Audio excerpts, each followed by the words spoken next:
الحمد لله الذي جعل الحمد مفتاحا لذكره وسببا للمزيد من فضله جعل لكل شيء قدرا ولكل قدر أجلا ولكل أجل كتابا وأشهد أن لا إله إلا الله وحده لا شريك له شهادة تزيد في اليقين وتثقل الموازين وأشهد أن محمدا عبده ورسوله وصفيه وخليله وأمينه على وحيه البشير برحمته والنذير من نقمته بعثه بالنور المضيء والبرهان الجريء فأظهر به الشرائع المجهولة وقمع به البدع المدخولة وبين به الأحكام المفصولة صلى الله عليه وعلى آله مصابيح الدجى وأصحابه ينابيع الهدى وسلم تسليما كثيرا أما بعد. Chers frères en islam, قاموس البدع, le dictionnaire des innovations. Toute sa vie durant, le Cheikh Al-Albani, rahimahullah, qu'Allah lui fasse miséricorde, s'est employé à combattre les innovations et appeler à un retour à la tradition prophétique. Il répétait souvent, à travers ses ouvrages et ses interventions orales, que l'une des causes de l'apparition des innovations dans la communauté est la propagation des hadiths faux et mensongers sur le compte du prophète, sallallahu alayhi wa sallam. En effet, les gens qui se basent sur des récits qui contiennent de fausses informations, sur des hadiths qui ne sont pas justes, des hadiths qui ne sont pas authentiques ou valables, et qui les mettent en pratique, eh bien ces pratiques-là, elles ne pourront qu'être fausses. Il y en a ma bunya ala batil fahuwa batil. Ce qui est construit, ce qui repose sur du faux, ben ça ne peut être que faux. Et donc, l'un des grands projets de sa vie, auquel il a voué son existence, eh bien, c'était de mettre à disposition de la communauté la sunna authentique, épurée du prophète sallallahu alayhi wa sallam. Et au contraire, de les mettre en garde contre les innovations.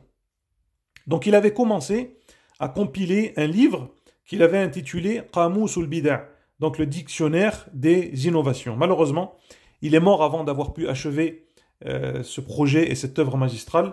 Et donc c'est son élève, le Cheikh Mashhour ibn Hassan al-Salman, qu'Allah le préserve, qui a repris le flambeau après lui et qui a terminé son œuvre. Pour ce faire, il a relu l'ensemble des livres qu'il avait à sa disposition et donc il les a relus et il en a tiré toutes les innovations qu'avait citées son professeur, le Cheikh Al-Albani, rahimahullah ta'ala.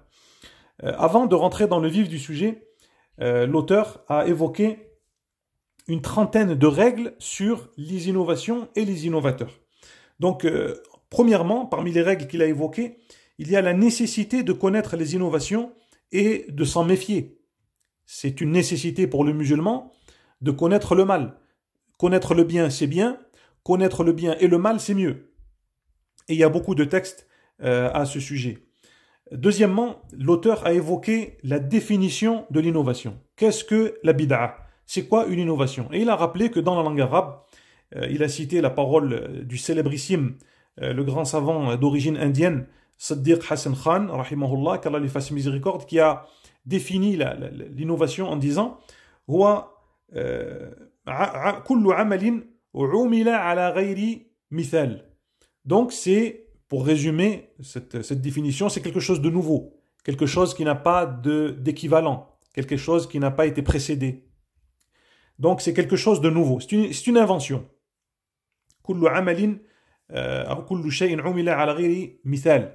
Et dans son sens religieux, l'innovation, c'est tel que l'a défini le grand savant, l'imam al-Shatibi, rahimahullah ta'ala, dans son livre Al-I'tisam, qui est une référence en la matière sur tout ce qui concerne les innovations. Il a dit que l'innovation, al-bid'a, tariqatun fi ad-din mukhtara'a, tudahi al-shar'iyyah. يقصد بالسلوك عليها المبالغة في التعبد لله سبحانه وتعالى. C'est quoi l'innovation? Qu'est-ce que c'est la bid'a? C'est une pratique innovée qui ressemble à la pratique légiférée. Donc l'innovation, elle ressemble sous quelques points à la pratique légiférée, à la sunna du prophète sallallahu alayhi wa sallam. Et cette pratique innovée là, qui ressemble à la sunna, à travers celle-ci, à travers cette pratique, on cherche à se rapprocher d'Allah et à se soumettre à lui. Voilà qu'est-ce que c'est la définition de l'innovation telle que l'a définie l'imam al-Shatibi rahimahullah ta'ala. Parmi les règles qu'il a évoquées également aussi l'auteur, le Cheikh Mashhour Hassan, hafidahullah, il y a le fait que pour que nos adorations soient acceptées par Allah subhanahu wa ta'ala, il faut qu'elles réunissent deux conditions.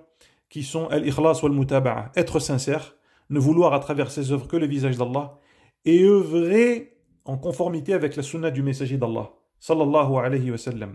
Il a rappelé également aussi la célèbre parole de Hudhayfa ibn al-Yaman, ce célèbre compagnon du prophète sallallahu alayhi wa sallam, qui disait Kullu ibadatin lam yata'abbadha ashabur rasouli sallallahu alayhi wa sallam, fala ta'abbaduha.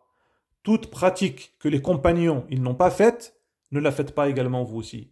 Tout acte d'adoration qui n'a pas été fait par les compagnons du prophète alayhi salatu wassalam, ne le faites pas vous aussi. Et ça, c'est une règle très importante. C'est une règle très très importante. Si les gens y revenaient à cette règle, eh bien, alhamdulillah, ils seraient débarrassés de beaucoup d'innovations. Parfois, certaines personnes nous disent, est-ce que ça c'est permis, est-ce que ça c'est interdit, quel est le jugement, est-ce que c'est une sunna, est-ce que c'est une bid'a? Regarde, est-ce que les compagnons ils l'ont fait ça? Est-ce que les compagnons ils ont fait ça? Si les compagnons ils l'ont fait, alhamdulillah, tu peux le faire. S'ils ne l'ont pas fait, ils l'ont délaissé, alors délaisse-le également toi aussi. Ittabi'u wa la tabtadi'u. Faqad kufitum. Wa alaykum bil amri al-atiq. Abdullah ibn Mas'ud, il disait, suivez les traces du prophète, sallallahu alayhi wa sallam, et n'innovez pas. Car Allah subhanahu wa ta'ala, il vous a donné la marche à suivre, il vous a donné le meilleur des exemples.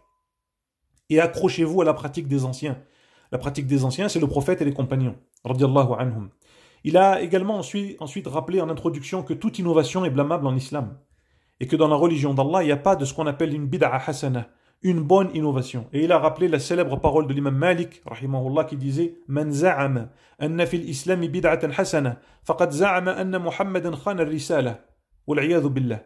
L'imam Malik, il disait quiconque prétend qu'en islam il y a de bonnes innovations, eh bien il aura prétendu que Mohammed a trahi le message.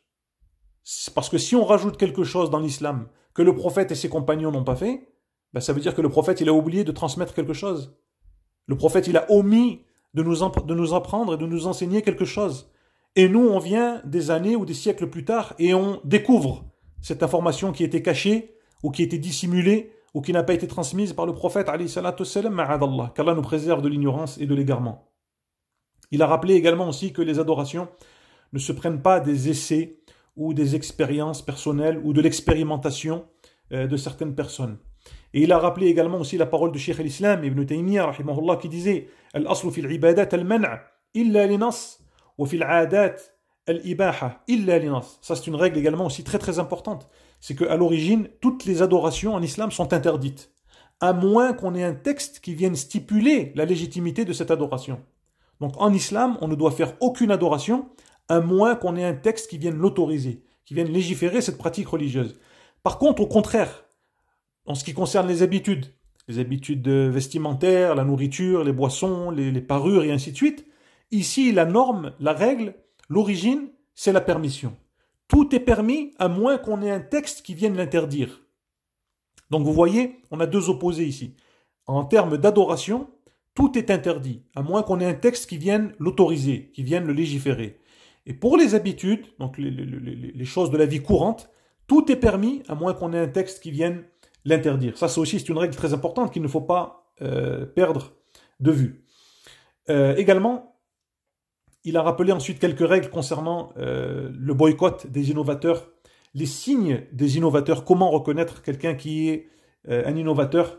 Et il a rappelé également aussi beaucoup de hadiths qui mettent en garde contre les innovations, notamment la parole du prophète sallallahu alayhi wa sallam qui dit Man ahdatha fi amrina ay fi dinina hada ma laysa minhu fa huwa radd. Quiconque instaure, invente une pratique dans notre religion qui n'en fait pas partie, verra sa pratique rejetée. Elle ne sera pas acceptée par Allah, subhanahu wa ta'ala. Et même si ce n'est pas lui qui l'invente, mais qu'il la met en pratique, eh bien il verra sa pratique et son acte d'adoration rejeté par Allah, subhanahu wa ta'ala. Et également le célèbre hadith du prophète sallallahu alayhi wa sallam qui est répété très souvent dans ses formules introductives, notamment le jour du vendredi sur le minbar. وَكُلُّ مُحْدَثَةٍ بِدْعَةٍ وَكُلُّ بِدْعَةٍ ضَلَالَةٍ وَكُلُّ ضَلَالَةٍ فِي النَّارِ. Donc toute invention religieuse, c'est une innovation, et toute innovation est un égarement, et tout égarement conduit en enfer. Iyadan billah. Ensuite, l'auteur il est rentré dans le vif du sujet, et il a évoqué les innovations telles que les avait évoquées de manière éparpillée dans ses ouvrages. L'imam al-Albani rahimahullah ta'ala, il a commencé par les innovations dans la croyance. Donc il a parlé de nombreuses sectes qui sont nées au fur et à mesure des années dans la communauté du prophète alayhi salatu wassalam. Il a évoqué les chiites, al-rawafid, al-shi'a, Il a évoqué Al-Khawarij, les Khawarij, la secte Ash'arite, les Jahmiya, la secte des Soufis, Al-Qadianiyoun, Al-Qur'aniyoun, ceux qui ne se basent que sur le Coran, qui rejettent la Sunna en bloc du prophète alayhi salatu wassalam. Il a parlé d'Al-Maturidiyya et d'autres sectes également qui sont apparues au sein de la communauté du prophète alayhi salatu wassalam et qui ont instauré des innovations dans la croyance. Ensuite, il a parlé des innovations dans les ablutions et dans la purification. À titre d'exemple, il a évoqué le fait de s'essuyer la nuque, par exemple, lorsqu'on fait les ablutions. Le fait de s'essuyer la nuque, ça n'a rien à voir avec la sunna du prophète alayhi salatu wassalam, même si beaucoup de gens le font malheureusement.